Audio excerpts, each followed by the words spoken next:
અત્યાર સુધી આપણે રિએક્શન જોઈ, બધી ટોટલ 10 રિએક્શન જોઈ. હવે આજના લેક્ચરમાં આપણે રીઅરેન્જમેન્ટ જોશું. રિએક્શન અને રીઅરેન્જમેન્ટમાં ફરક શું છે? તો કે રિએક્શનની અંદર કંઈક નવો કમ્પાઉન્ડ એડ થઈ શકે અને કંઈક નવું રિમૂવ થઈ શકે, કંઈક એમાં હોય. જ્યારે રીઅરેન્જમેન્ટની અંદર ખાલી ને ખાલી આપણો જે એક કમ્પાઉન્ડ હશે એમાં જ કંઈક ચેન્જીસ થઈ અને શું થઈ જશે? તો કંઈક પુનઃ એની ગોઠવણી, એટલે એને કહેશું રીઅરેન્જમેન્ટ. હવે જો રિએક્શનમાં ટોટલ 10 હતી, રીઅરેન્જમેન્ટ કેટલા છે? 3 છે. તો રિએક્શન સાથે સાથે તમે કરતા જશો એટલે તમને આવડી ગઈ હશે. આ રીઅરેન્જમેન્ટ એકવાર 2 વાર જેટલી વાર લખવી પડે એટલી વાર લખી અને કમ્પ્લીટ કરી નાખજો. કેમ કે આ 3 રીઅરેન્જમેન્ટમાંથી એક તો હું 100% કહું છું કે પૂછાશે, 2 પૂછાઈ જાય તો વધારે સારું. તો ફર્સ્ટ આપણો રીઅરેન્જમેન્ટ છે બેન્ઝેલ બેન્ઝેલિક એસિડ રીઅરેન્જમેન્ટ.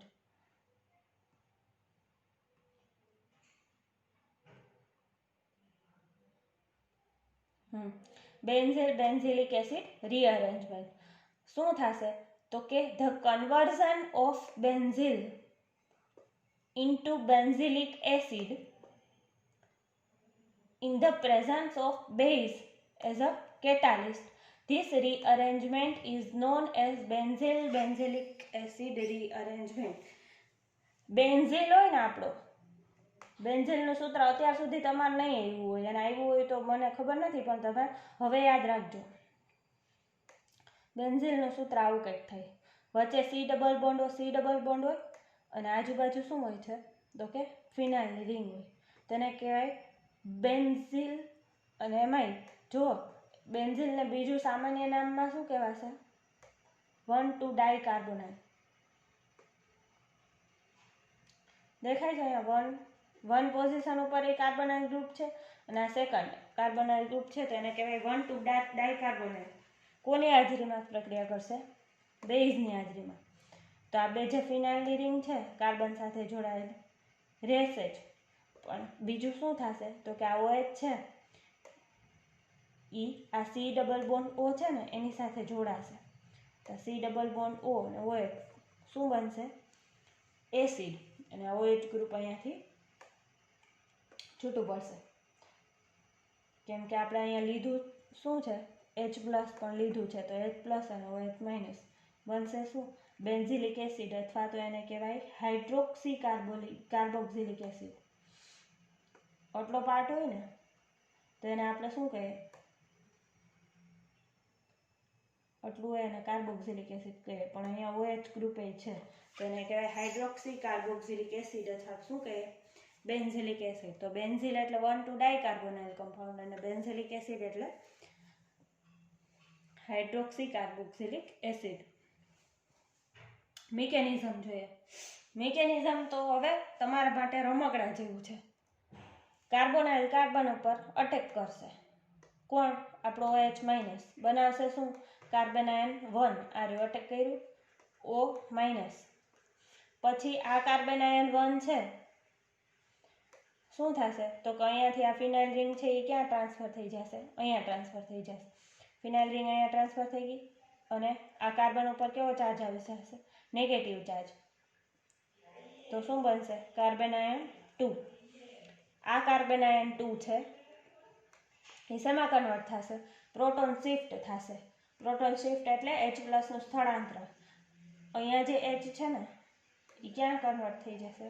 તો કે અહીંયા વયો જશે. અહીંયા H હતો એ ક્યાં આવતો રહ્યો? અહીંયા. પ્રોટોનનું શિફ્ટ થશે, કાર્બેનાયન 3 બનશે. પછી આ કાર્બેનાયન 3 છે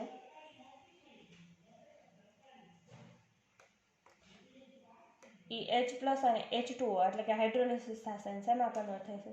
તો કે અહીંયા જે ઓક્સિજન છે ને એમને અહીંયા કાર્બેનાયન 3 ની અંદર અહીંયા O- છે, હજી કંઈક માંગે છે તો એને માઇનસ છે એને શું દેવું પડે? તો કે ઓનો બેટરી લો છે, એને H+ દેવો પડે. ઓક્સિજન માઇનસ છે એને H+ દેવો પડે. તો શું? બેન્ઝિલિક એસિડ મળશે, OH ગ્રુપ. હવે એપ્લિકેશન.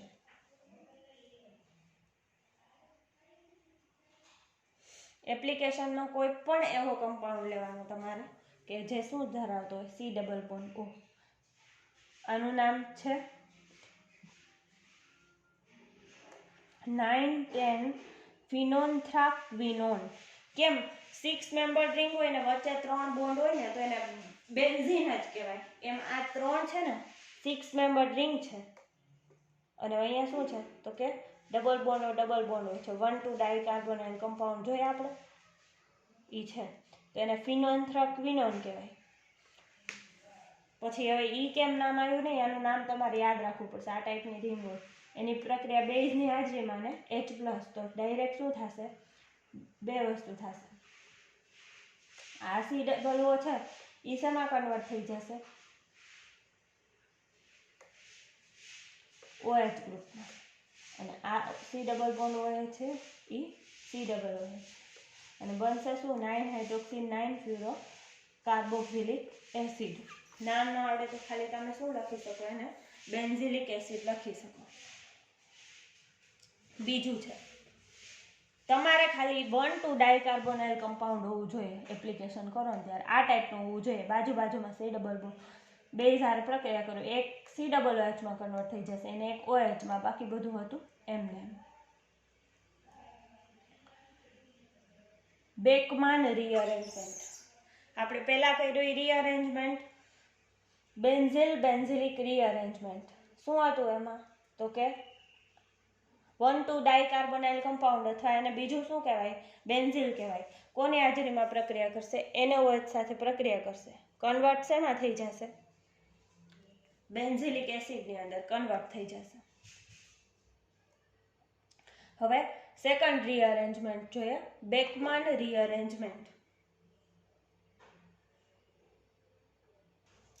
આ બેકમાન રીઅરેન્જમેન્ટ આઈ થિંક તમારે 12th સ્ટાન્ડર્ડ કે 11th સ્ટાન્ડર્ડની અંદર આવતું. એટલે આમાં 3 છે ને, બેન્ઝિલિક રીઅરેન્જમેન્ટ, બેકમાન રીઅરેન્જમેન્ટ અને હોફમાન રીઅરેન્જમેન્ટ. એમાંથી બેકમાન રીઅરેન્જમેન્ટ ને હોફમાન રીઅરેન્જમેન્ટ આ બે તમારે 12th સ્ટાન્ડર્ડની અંદર આવતું. હવે જો ધ રીઅરેન્જમેન્ટ ઓફ ઓક્ઝાઇમ, એટલે આપણે ઓક્ઝાઇમ લેવું પડશે. ઓક્ઝાઇમનું સૂત્ર આવડે હો હવે બધાને, સી ડબલ બોન્ડ NOH. એ કોની સાથે પ્રક્રિયા કરશે, કોની હાજરીમાં, PCl5 એટલે કે ટ્રાઇક્લોરો ફોસ્ફરસ અથવા ફોસ્ફરસ પેન્ટાક્લોરાઇડ. PCl5 છે, PCl3 નથી. કોન્સન્ટ્રેટેડ H2SO4 એટલે sulphuric acid, H3PO4 phosphoric acid, પછી HCOOH ફોર્મિક એસિડ, SOCl2 એટલે થાયોનાઇલ ક્લોરાઇડ અને સિલિકા. આ આટલા રિએજન્ટ છે, એમાંથી કોઈ પણ એક લેવાનું ઓક્ઝાઇમની હાજરીમાં. તો આ ઓક્ઝાઇમ PCl5 સાથે પ્રક્રિયા કરશે, ફોસ્ફરસ પેન્ટાક્લોરાઇડ. તો એ શેમાં કન્વર્ટ થશે, ઓક્ઝાઇમ કન્વર્ટ થશે નાઇટ્રોજન સબસ્ટિટ્યુટેડ એમાઇડની અંદર. એમાઇડ હોવો જોઈએ. એમાઇડ એટલે તો શું થાય તો કે CONH2 નાઇટ્રોજન સબસ્ટિટ્યુટેડ એમાઇડની અંદર કન્વર્ટ થશે. તો ખાલી એટલું યાદ રાખજો તમે.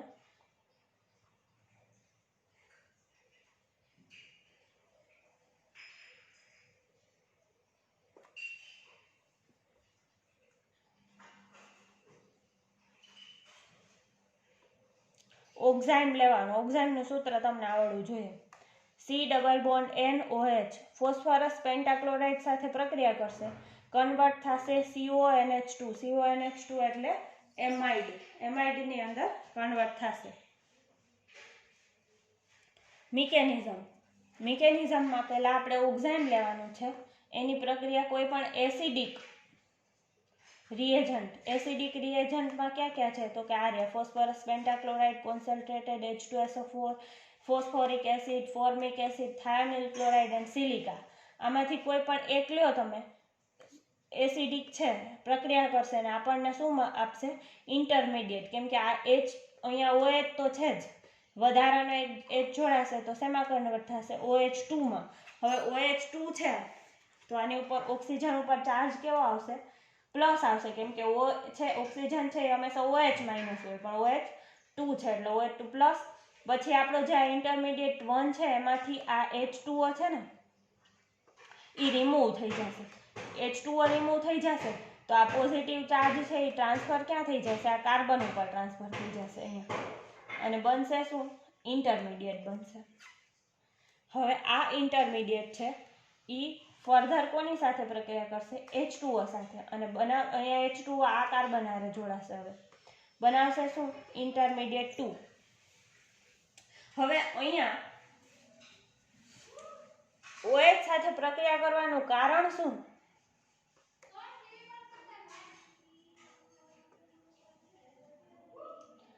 અહીંયા આની ઉપર પોઝિટિવ ચાર્જ ટ્રાન્સફર થયો, બરાબર. પછી આ H2O સાથે પ્રક્રિયા કરી, અહીંયા OH2 પ્લસ જોડાઈ ગયા, એટલે કે આ H2O આની હારે જોડાઈ ગયું. જોડાવાનું કારણ એકમાત્ર કે આપણે બનાવવો છે શું? તો કે એમાઇડ બનાવવો છે. એમાઇડનું સૂત્ર શું છે? CO હોવું જોઈએ, CONH2. તો અહીંયા આ કાર્બન ઉપર ઓક્સિજન લઈ આવવા માટે અહીંયા OH ગ્રુપ જોડવું પડે, એટલા માટે અહીંયા શું કર્યું? OH2 પ્લસ જોયા. પછી આ OH2 પ્લસ છે એમાંથી H પ્લસ છે એ એક H પ્લસ કેવો થઈ જશે? રિમૂવ થઈ જશે. તો વધશે શું? તો કે એમાઇન બનશે, NH2 બનશે. પછી આ એમાઇન છે એનું વારાફરતી અહીંયાથી સ્થળાંતર થતું રહે, શેમાં કન્વર્ટ થઈ જાય? એમાઇડમાં. નકર તમે ડાયરેક્ટ કરી નાખો ને તો અહીંયા H પ્લસ કન્વર્ટ, અહીંયા H પ્લસ અહીંયા દૂર થઈ ગયું. આ સ્ટેપ તમે ન કરો, આ સ્ટેપ જવા દો. ડાયરેક્ટ આ જે છે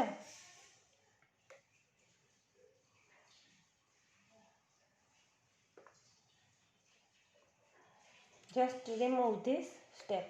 ઓકે, આ જે છે એમાંથી એક H પ્લસ નીકળી ગયો એટલે વધ્યું શું? તો કે CO વધ્યું. પછી આ CO H છે એ ટ્રાન્સફર થતું રહે, શેમાં કન્વર્ટ થઈ જાય? એમાઇડની અંદર. આપણે જોતું હતું શું? તો કે ઓક્ઝાઇમમાંથી એમાઇડ બનાવો તો એ આપણને મળી ગયું. એક્ઝામ્પલ તમે કોઈ પણ લઈ શકો કે જેમાં ઓક્ઝાઇમ હોય. ઓક્ઝાઇમનું સૂત્ર શું છે? તો કે આવું છે, CONOH. અહીંયા પણ છે CONOH. બાકી બધું આ બધું જે હોય નો કાંઈ લખો, ખાલી CH3 ને CH3 CH2 લખીને પણ તમે કરી શકો. એવડું બધું લાંબુ ન કરો તો ચાલે. ફેરફાર ક્યાં થશે? તો કંઈ જ આટલામાં ખાલી ફેરફાર થશે. આ બધું તો જે હતું એમને છે, શેમાં કન્વર્ટ થઈ ગયું? એમાઇડમાં. CONH માં કન્વર્ટ થઈ ગયું. બસ એટલો જ ફરક આપણે કરવાનો છે અહીંયા. એ એપ્લિકેશન.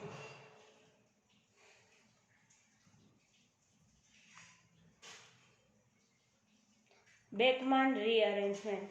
શું છે બેકમાન રીઅરેન્જમેન્ટની અંદર? ઓક્ઝાઇમ લેવાનું છે, એની કોની હાજરીમાં પ્રક્રિયા કરવાની? તો કે કોઈ પણ એસિડિક રિએજન્ટ. એસિડિક રિએજન્ટ ઘણા છે: phosphorus pentachloride, concentrated sulphuric acid, phosphoric acid, formic acid, silica, thionyl chloride.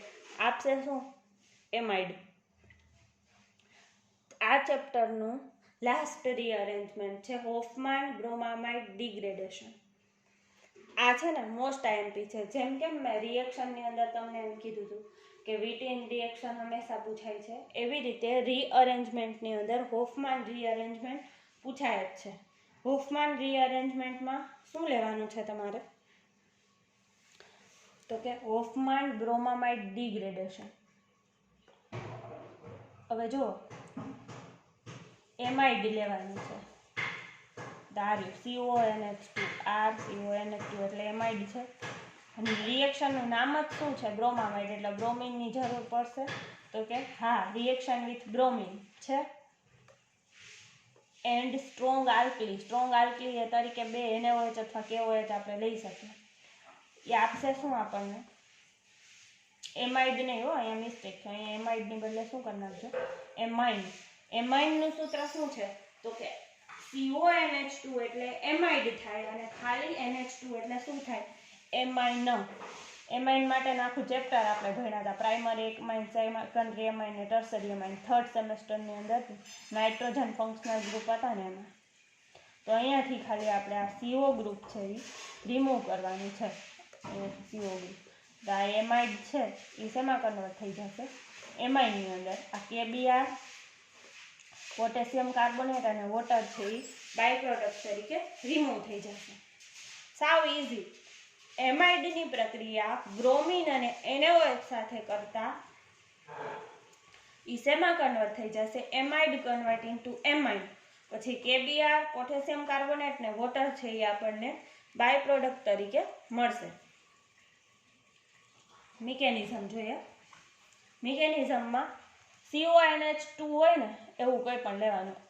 NH2 અહીંયા એક H છે ને આ એક H છે, તો આમાં એક H સાથે આ OH માઇનસ છે ને NaOH નો એ પ્રક્રિયા કરશે અને H+ આ અને OH માઇનસ છે એ રિમૂવ કરશે -H2O તરીકે. અને વધશે શું? તો કે ખાલી આ RCONH. RCONH માઇનસ વધશે. પછી આપણે બીજું શું લીધું હતું?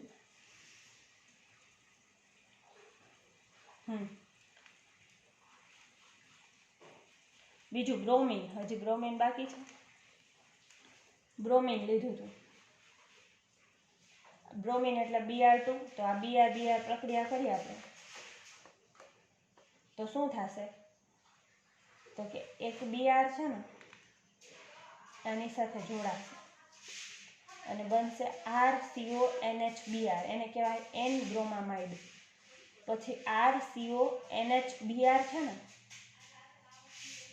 એમાં H છે એની સાથે NaOH નો OH માઇનસ જોડાય અને -H2O તરીકે રિમૂવ થશે. વધશે શું? N-બ્રોમામાઇડ એનાયન. આ N-બ્રોમામાઇડ એનાયન છે RCONBr.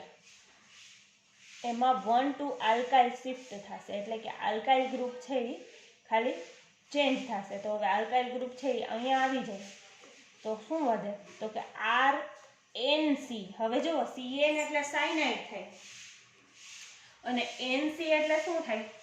આઇસોસાયનાઇડ થાય. તો અત્યારે આ શું છે? RN અને C છે એટલે એને કહેવાય આઇસોસાયનાઇડ કહેવાય. પણ આઇસોસાયનાઇડમાં ઓક્સિજન છે એટલે એને કહેવાય આઇસોસાયનેટ. પછી આ આઇસોસાયનેટ છે એ ફરીથી હાઇડ્રોલિસિસ પ્રોસેસ થશે અને શું બનશે? તો કે N-આલ્કાઇલ કાર્બામિક એસિડ. N-આલ્કાઇલ કાર્બામિક એસિડ બનશે. હા, N-આલ્કાઇલ કાર્બામિક એસિડ છે એમાં તો શું છે? તો કે એમાં તો CO2 છે. આપણે અહીંયા જો આ N-આલ્કાઇલ કાર્બામિક એસિડ છે એમાંથી આપણે આટલું જરૂરી છે RNH2. અને RNH2 એટલે જ આપણું શું થયું? એમાઇન થયો. તો વધારાનો C ડબલ બોન્ડ OO છે એટલે કે CO2 છે એને રિમૂવ કરવું હોય તો CO2 રિમૂવ કરવા માટે જો CO2 ને એડ કરવું હોય ને તો એને કહેવાય કાર્બોક્સિલેશન પ્રક્રિયા. કેમ? આપણે H2O એડ કરવું હોય તો હાઇડ્રોલિસિસ કહે, એમ CO2 એડ કરવું હોય તો કાર્બોક્સિલેશન. તો અહીંયા તો આપણે CO2 ની જરૂર નથી.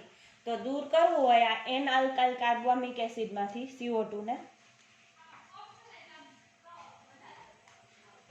અહીંયા CO2 છે તો શું કરવાનું? -CO2 રિમૂવ થાય. આ પ્રક્રિયાને કહેવાય ડીકાર્બોક્સિલેશન પ્રોસેસ અને RNH2 આપણને મળી ગયું. એટલે કે એમાઇડમાંથી એમાઇનમાં કન્વર્ટ થઈ ગયા. Application, lots of application available છે.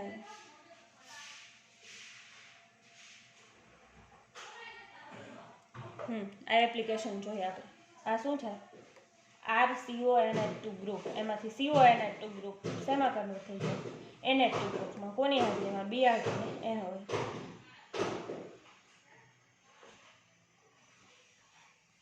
સાવ ઇઝી.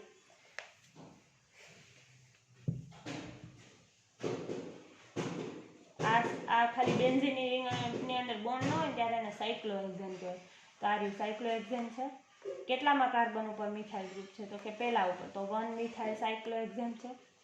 પછી કાર્બોક્સેમાઇડ CONH2. Br2 અને NaOH સાથે પ્રક્રિયા કરો. આ CONH2 એટલે એમાઇડ ગ્રુપ છે. શેમાં કન્વર્ટ થઈ ગયું? એમાઇન ગ્રુપની અંદર 1 મિથાઇલ સાયક્લોહેક્ઝેનામાઇન. બસ આ તમારા માટે જરૂરી નથી.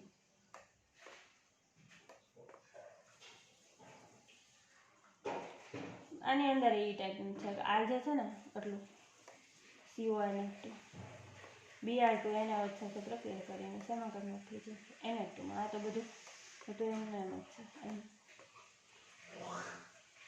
ઓકે, તો આપણે આજે 3 રીઅરેન્જમેન્ટ જોયા. First, benzilic acid rearrangement. Benzilic acid રીઅરેન્જમેન્ટમાં શું થશે તો કે બેન્ઝિલ લેવાનો, એની NaOH એટલે કે બેઝિક આલ્કલીની હાજરીમાં પ્રક્રિયા કરતા આપણને બેન્ઝિલિક એસિડ મળશે. પછી બીજો રીઅરેન્જમેન્ટ જોયું આપણે બેકમાન રીઅરેન્જમેન્ટ.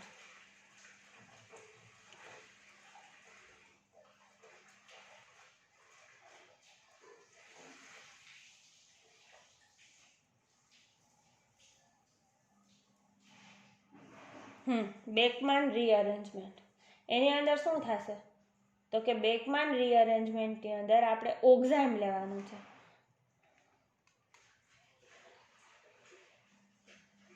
આ ઓક્ઝાઇમ છે એની કોઈ પણ એસિડિક રિએજન્ટની હાજરીમાં પ્રક્રિયા કરવાની. એ શેમાં કન્વર્ટ થઈ જશે તો કે oxime converts into nitrogen substituted amide. અને થર્ડ છે હોફમાન.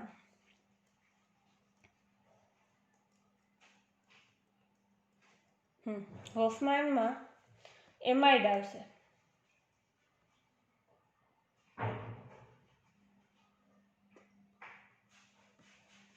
આ છે એમાઇડ. એની NaOH અને NaOH અને Br2 ની હાજરીમાં પ્રક્રિયા કરતા એમાઇડ છે એ એમાઇડમાં કન્વર્ટ થઈ જશે. KBr K2CO3 અને વોટર રિમૂવ થઈ જશે. તો આ ચેપ્ટર હવે પહેલા તો આખી રિએક્શન મિકેનિઝમ, એનો પ્રિન્સિપલ અને એપ્લિકેશન બધું આખી નોટ બનાવવાની છે તમારે. પછી એમાંથી એક પિન પેજ લેવાનો અને એમાં મેં તમને કીધું તો એવી રીતે રિએક્શનનું નામ, ઉપર ખાલી પ્રિન્સિપલ અને સિમ્પલ એની રિએક્શન, પાછું બીજી રિએક્શન એનું નામ અને એનું પ્રિન્સિપલ ને સિમ્પલ રિએક્શન, એવું એક પેજમાં 13 રિએક્શન ને 13 પ્રિન્સિપલ થશે. પ્રિન્સિપલ એ લાંબા ડિસ્ક્રિપ્શન લખવાની જરૂર નથી, તમને યાદ રહી જાય ને તમને એક્ઝામમાં આવડી જાય એ રીતનું સિમ્પલ ફોર્મમાં. તો આપણું રિએક્શન અને રીઅરેન્જમેન્ટ નામનું ચેપ્ટર SYનું સેમ 4નું તમારું અહીંયા કમ્પ્લીટ થાય છે. નેક્સ્ટ લેક્ચરની અંદર આપણે કંઈક નવું ચેપ્ટર ચાલુ કરશું SYની અંદર. ત્યાં સુધીમાં તમારું આ ચેપ્ટર તમે કમ્પ્લીટ રાખજો.